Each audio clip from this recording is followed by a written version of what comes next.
2 minus 10 gives us negative 8. And here again we have 2 minus 10. So negative 8 times negative 8 gives us positive 64. But this answer is not correct, because according to the order of operations, which is PEMDAS,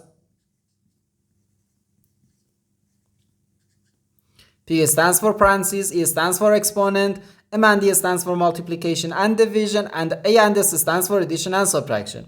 First we have to do parentheses, then exponent, then multiplication or division, and finally addition or subtraction. Remember that multiplication and division have equal priority and we have to work from left to right. And the same applies to addition and subtraction. In this expression, we have one subtraction, one multiplication, and one parentheses. Inside this parentheses, we have one subtraction. Here we have a multiplication because in mathematics, when a number is placed next to parentheses, it means multiplication, and we usually don't write the multiplication sign for brevity.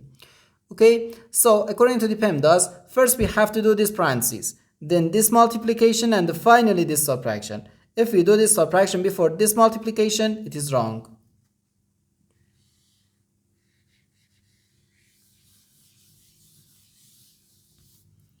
So first we have to do this parentheses. Inside this parentheses we have 2 minus 10, which equals negative 8.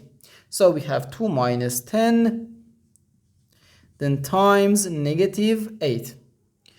Now we have one subtraction and one multiplication. According to the PEMDAS, multiplication has higher priority than subtraction, because multiplication comes before subtraction. So here first we have to do this multiplication. 10 times negative 8 gives us negative 80.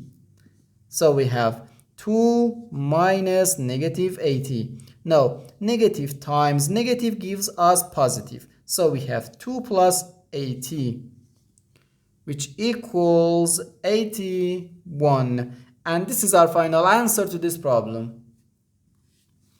The correct answer is 81.